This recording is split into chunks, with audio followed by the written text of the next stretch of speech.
Hello friends, आज अपन एक नया लेक्चर शुरू करेंगे और बेहद मोस्ट लेक्चर है जो अपन ने फर्स्ट ईयर में नहीं पढ़ रखा है।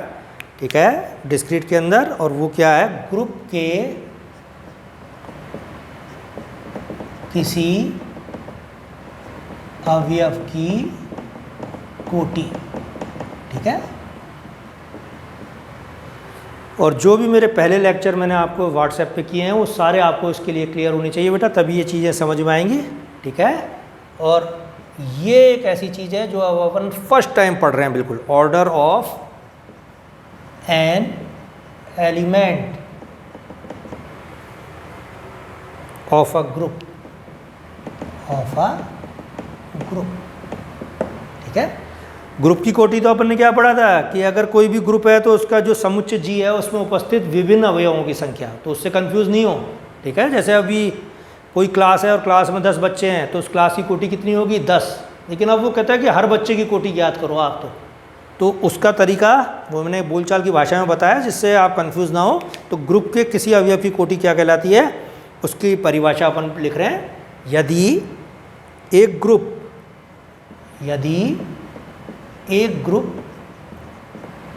G, स्टार, यदि एक ग्रुप G, स्टार का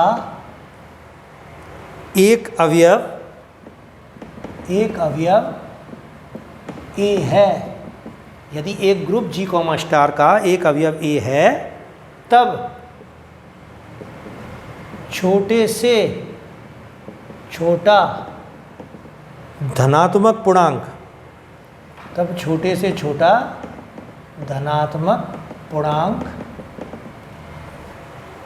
n यदि उसका अस्तित्व इस प्रकार हो, कि a की पावर n बराबर e, तब n को अवयव A की कोटि कहते हैं। तब n को अवयव A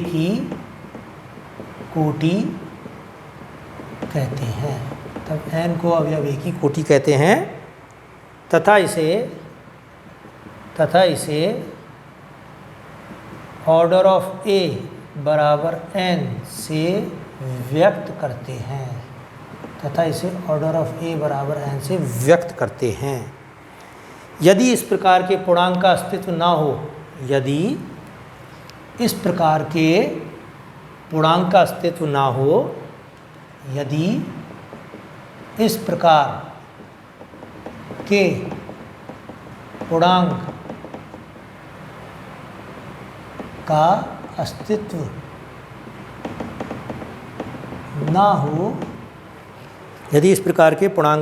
ना हो,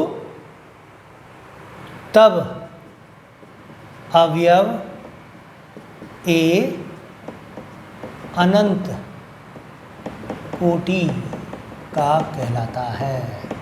अब देखो मैं इसको समझाऊंगा बेटा। वो कहता है G, स्टार कोई ग्रुप है, A उसका कोई एक एलिमेंट है। अपने को क्या ज्ञात करना है? एक ही ऑर्डर ज्ञात करनी है। ठीक है, अब जो संक्रिया है, सबसे पहले आप ये देख लोगे G में स्टार संक्रिया यानी या तो ये प्लस की है या गुणा की है। तो G के जो अवयव हैं उस संक्रिया के अंतर्गत उसको न्यूनतम आप ऑपरेट करते जाओ, और ऑपरेट करने पर क्या आ जाए, यदि तस्मक अवयव आ जाए तो वो जो मिनिमम ऑपरेशन आपने किया है वो मिनिमम ऑपरेशन उसका क्या कहलाएगा? ऑर्डर कहलाएगा एलिमेंट का। ठीक है, लेकिन अगर ऐसा भी संभव है कि वो आए ही ना तस्मक अवयव उसको मिनिमम बार ऑपरेट करने पर, तो उस केस में उसकी कोटि क्या कहलाती है अपने? शून्य या अनंत। अब इस चीज़ को कैसे लिखें अपन? देखो, आप एक उदाहरण लिख रहा हूँ मैं। जैसे फाइनाइट ग्रुप का उदाहरण क्या है कि हम जानते हैं कि G बराबर 1 ओमेगा स्क्वायर गुणन संक्रिया, सम्मिश्र गुणन संक्रिया के लिए ग्रुप है, सम्मिश्र गुणन संक्रिया के लिए ग्रुप है। ठीक है, ये मैंने ये जो वीडियो है मेरा फाइनाइट ग्रुप के एग्जाम्पल देखोगे उसमें तो ये वाला आपको एग्जाम्पल मिल जाएगा, ठीक है। और जो बच्चे अगर नहीं देख पाए हैं तो मैं थोड़ा सा उसको प्रूफ कर दूं। जैसे वो कहता है कोई भी समुच्चय 1 ओमेगा ओमेगा स्क्वायर और समिश्र संख्याओं के गुणन के लिए क्या है, ये ग्रुप है, इसको सिद्ध करो। तो आप क्या लिखते हो, पहले 1 ओमेगा ओमेगा स्क्वायर, उनको पहले किस में लिख देते हो बेटा, रो में लिख देते हो, और इन्हीं को फिर किस में लिख दोगे, इन्हीं एलिमेंट को कॉलम में, ठीक है। और संक्रिया जो है गुणन की है तो उसको बीच में लगा देते हैं अपन, और फिर 1 को इस गुणन संक्रिया के अंतर्गत इन सभी अवयवों पे क्या करते हैं, ऑपरेट करते हैं। तो 1 गुणा 1 1, 1 गुणा ओमेगा ओमेगा, 1 गुणा ओमेगा स्क्वायर, फिर ओमेगा गुणा 1 ओमेगा, ओमेगा गुणा ओमेगा ओमेगा स्क्वायर, और ओमेगा गुणा ओमेगा स्क्वायर ओमेगा क्यूब, यानी अपन क्या लिख सकते हैं 1, ठीक है। Omega square into omega 1, omega square into omega square omega 4, यानी क्या लिखेंगे अपन इसको, ओमेगा, ठीक है।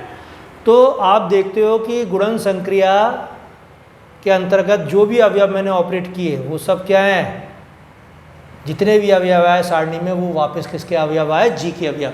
तो वो कह रहा है कि जी के किन्हीं भी 2 अवयवों का गुणनफल वापस किस में है, जी में है। तो गुणन संक्रिया जी में क्या है, समृत है, ठीक है। फिर 1 गुणन संक्रिया का क्या है, इसमें तस्मक अवयव है। देखो 1 को इन अवयवों से गुणा किया तो वापस क्या आ गए, वही अवयव आ गए, ठीक है। अब आप 1 ओमेगा ओमेगा स्क्वायर क्या है, समिश्र संख्या है, समिश्र संख्याओं में गुणन संक्रिया क्या होती है, सहचारी होती है, इसलिए ये क्या है, सहचारिता के नियम का भी पालन कर रही है। 1 को किससे गुणा किया, जो वापस 1 आया, तो 1 का प्रतिलोम 1 है। ओमेगा को किससे गुणा किया, जो 1 आया, तो ओमेगा का प्रतिलोम क्या है, ओमेगा स्क्वायर है। ओमेगा स्क्वायर का प्रतिलोम क्या है, यहाँ ओमेगा है। तो प्रत्येक अवयव का प्रतिलोम भी यहाँ पर उपस्थित है, इसलिए ये जो समुच्चय है जी वो क्या है, गुणन संक्रिया के लिए ग्रुप है। तो वो ये कह रहा है कि बेटा ये जो ग्रुप है इसमें प्रत्येक अवयव की कोटि ज्ञात करो। तो हम जानते हैं कि जी बराबर 1 ओमेगा ओमेगा स्क्वायर गुणन संक्रिया के लिए ग्रुप है, तब इसके प्रत्येक अवयव की कोटि ज्ञात करो। ये अपना नया पार्ट आया है इस बार, ठीक है। और ये जो पार्ट है उसको कैसे लिखेंगे अपन, देखो कि सबसे पहले अपन लिखते हैं 1 बिलोंग टू जी। अब 1 को कितनी बार गुणा करें आपस में 1 से, तो वापस क्या आ गया, 1 ही आ गया। तो ऑर्डर ऑफ ए क्या है, ऑर्डर ऑफ ए यानी ऑर्डर ऑफ 1 कितना आएगा बेटा, 1। तो तस्मक अवयव का ऑर्डर हमेशा क्या आएगा, 1 आएगा, ठीक है। ओमेगा, ओमेगा की पावर 1 क्या आया, ओमेगा, ओमेगा की पावर 2। ओमेगा को गुणन संक्रिया के अंतर्गत 2 बार गुणा करो तो क्या आया बेटा वापस, ओमेगा स्क्वायर।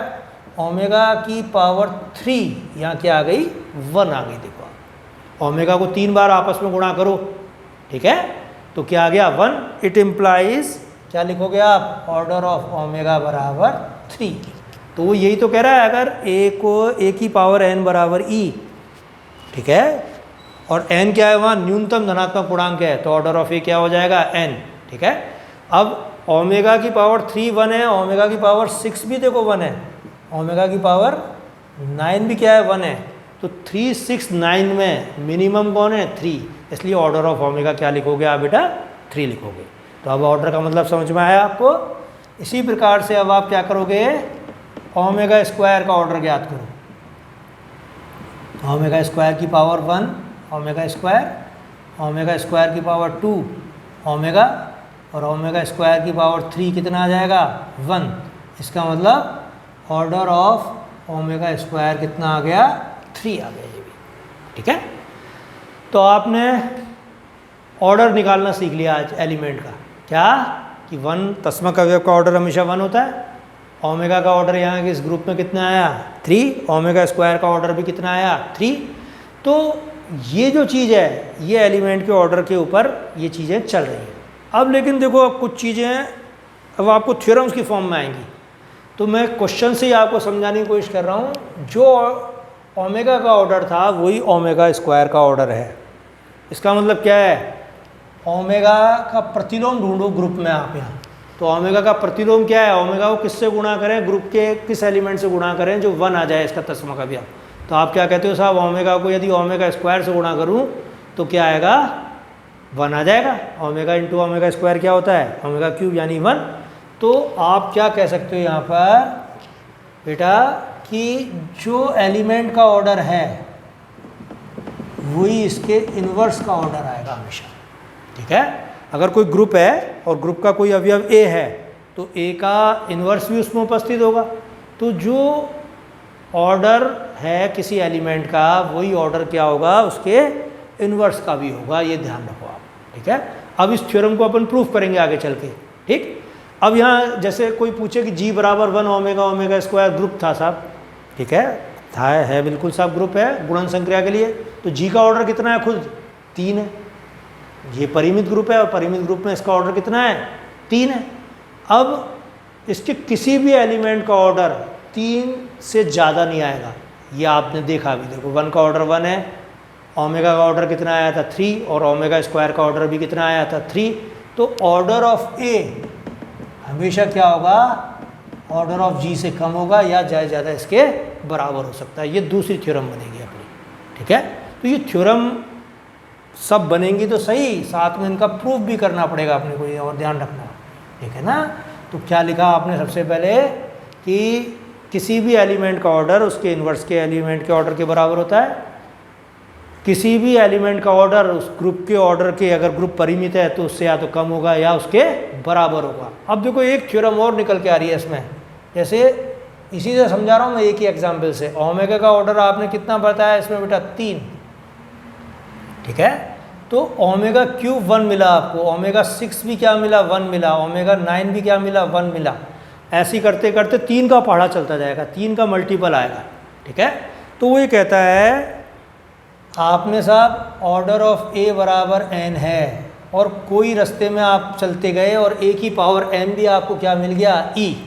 तो ये m का काम कर रही है, कौन सा, 6, 9, 12, 15, और ये किसका काम कर रहा है, यहाँ n का काम कर रहा है। तो m बराबर क्या होगा, हमेशा n क्यूब। ठीक है, m जो है n का क्या होगा, मल्टीपल होगा। ये एक नई थ्योरम आएगी। ठीक है, वो कहता है अगर a का ऑर्डर n है, a की पावर m बराबर e है। a की पावर m क्या, जैसे आप a का ऑर्डर यदि n है तो a की पावर n बराबर तो e होगा ही होगा, लेकिन a की बहुत सी पावरों के लिए भी उसका मान क्या होगा, e होगा। ये बात समझ में आने लगी कि नहीं, जैसे ओमेगा 6, ओमेगा 9, ओमेगा 12। ठीक है, तो वो कहता है कि उन्हीं पावर पे मिलेगा उसका मान e, जहाँ m क्या होगा, n का मल्टीपल होगा। जैसे 6 क्या है, 3 गुणा 2 लिख सकते हैं, 9 को क्या लिखेंगे, 3 गुणा 3। ओमेगा की पावर 12 1 है तो 12 को क्या लिखेंगे, 3 गुणा 4। तो एक और थ्योरम मिलेगी अपने को, अगर ऑर्डर ऑफ ए बराबर n, a की पावर m बराबर e, तो m बराबर क्या होगा, हमेशा n क्यूब, यानी m जो है n का क्या होगा, मल्टीपल होगा। ठीक है, तो इस तरीके से ये थ्योरम मिलेंगे अपने को। पहली थ्योरम कौन सी, कि किसी भी एलिमेंट का ऑर्डर उसके इन्वर्स के ऑर्डर के बराबर होता है। एलिमेंट का ऑर्डर ग्रुप के ऑर्डर से या तो कम होता है या उसके बराबर होता है। और ऑर्डर ऑफ ए यदि n है और a की पावर m बराबर ही है तो m क्या होगा, n का गुणज होगा।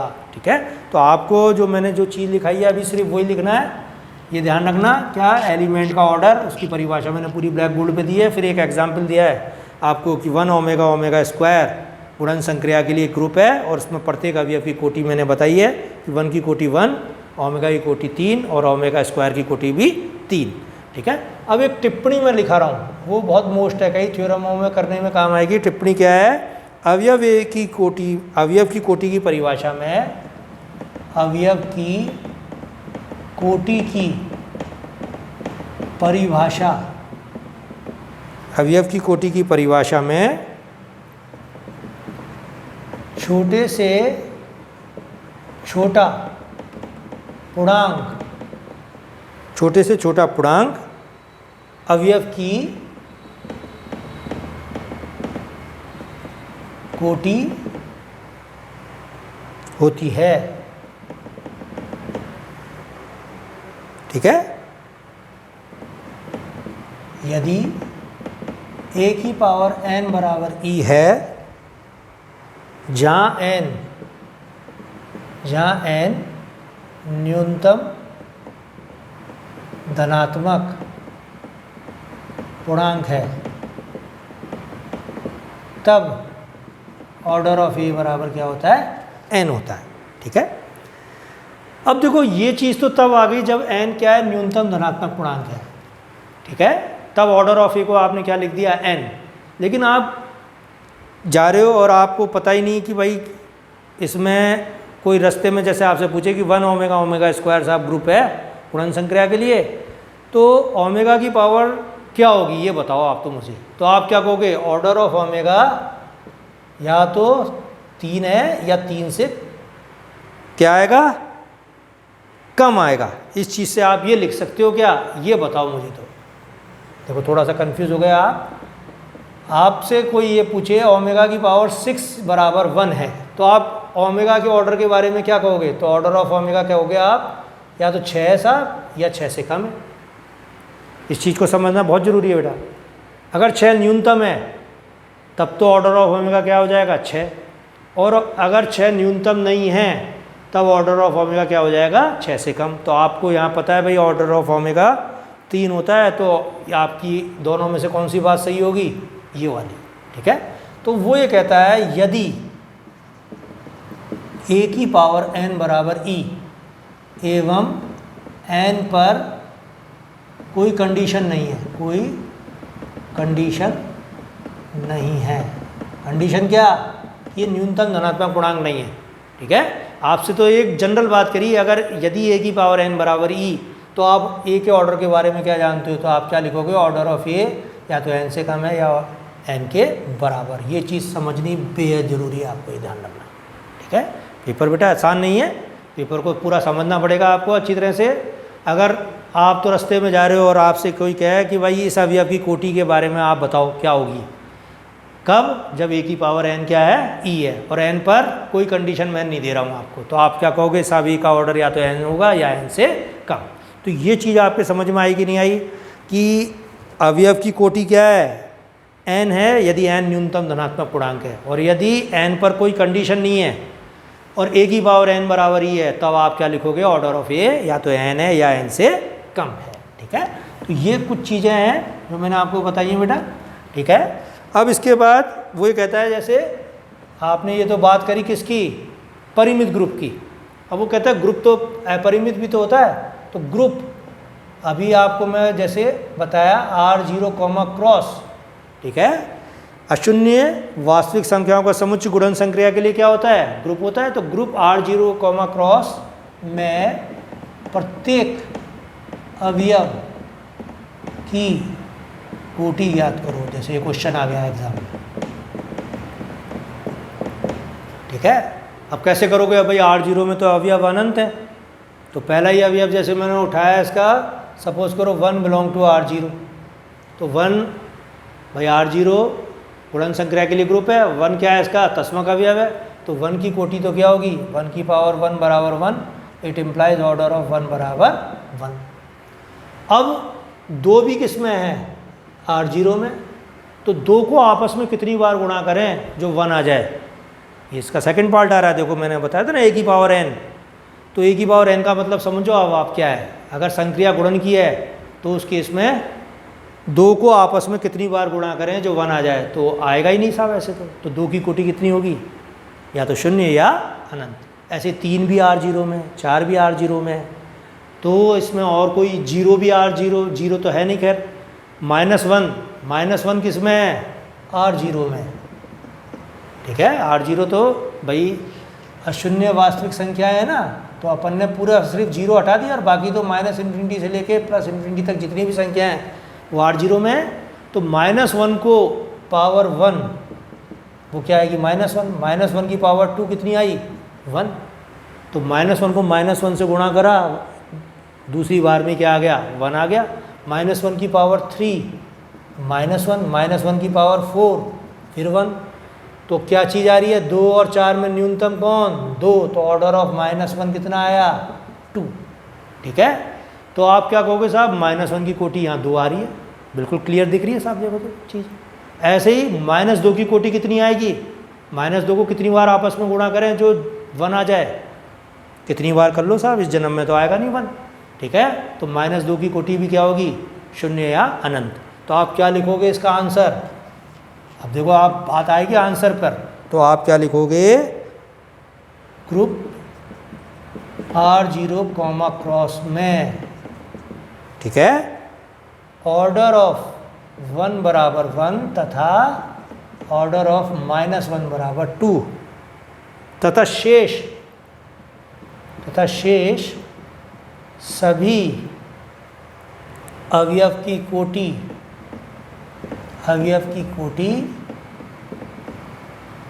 शून्य या अनंत है। इसका मतलब क्या है कि उन अवयवों को आपस में कितनी बार गुणा कर लो, जन्म में तो 1 उनमें नहीं मिलेगा, उसका तस्मक अवयव नहीं मिलेगा, ठीक है। तथा शेष सभी अवयवी कोटि शून्य या अनंत है। तो ये शॉर्ट नोट्स में आया था क्वेश्चन कि ग्रुप R0 कॉमा क्रॉस में प्रत्येक अवयव की कोटि ज्ञात करो। तो आप क्या लिखोगे? ऑर्डर ऑफ 1 तो यहाँ 1 है, ऑर्डर ऑफ -1 यहाँ 2 है, अर्थात शेष सभी अवयवों की कोटि कितनी है? शून्य या अनंत है, ठीक है। तो कुछ ये बेहद मोस्ट चीज़ें मैं बता रहा हूँ तुम्हें। अब देखो वो कहता है ग्रुप Z कॉमा प्लस में प्रत्येक अवयव की कोटि ज्ञात करो। अब की बार संक्रिया प्लस की है तो अवयव को जोड़ना पड़ेगा आपको। तो सबसे पहले तो 0 Z में है बेटा, तो 0 बिलोंग टू Z, और तस्मक अवयव की कोटि हमेशा क्या होती है? अपनी 1। तो आप देखोगे कि 0, अब आप क्या लिखोगे? 1 इंटू 0। भाई जो परिभाषा a की पावर n होती है गुणन संक्रिया में, वही परिभाषा क्या हो जाएगी योग संक्रिया में? n into a। योग संक्रिया में क्या होगा? अवयव जुड़ेगा। गुणन संक्रिया में क्या होगा? अवयव गुणा होगा। तो a को 2 बार गुणा करोगे तो a स्क्वायर आएगा, 3 बार करोगे तो a क्यूब आएगा, और n बार करोगे तो a की पावर n आएगा, ठीक है। ऐसे ही योग संक्रिया में a को यदि 2 बार जोड़ोगे तो 2 आएगा, 1 बार जोड़ोगे तो वही एक चीज़ आएगी, और 3 बार जोड़ोगे तो 3 आएगा, और n बार जोड़ोगे तो n आएगा, ठीक है। तो अपन क्या इसका आंसर लिखेंगे कि भाई 0 को 1 बार जोड़ने पर ही क्या आ जाता है? 0। तो ऑर्डर ऑफ 0 बराबर क्या हो गया? 1, ठीक है। तो आप हमेशा जो तस्मक अवयव की कोटि 1 लिखोगे। अब इसके बाद अब इसमें Z में अवयव देखो आप, जैसे 1 है, 1 को कितनी बार जोड़ें तो 0 आ जाए? नहीं आएगा साहब। 2 को कितनी बार जोड़े हैं जो 0 आ जाए? ऐसी माइनस वाले अवयव -1 को कितनी बार जोड़े हैं आपस में जो 0 आ जाए? तो किसी भी अवयव को कितनी बार जोड़ लो 0 के सिवाय, वो क्या n इंटू a को 0 नहीं देगा, ठीक है। तो आप क्या लिखोगे यहाँ पर कि ग्रुप Z कॉमा प्लस में, ग्रुप Z कॉमा प्लस में 0 की कोटि 1 है, 0 की कोटि 1 है, तथा शेष सभी अवयवों की कोटि तथा शेष सभी अवयवों की कोटि अपरिमित है, अपरिमित है, ठीक है। क्योंकि किसी भी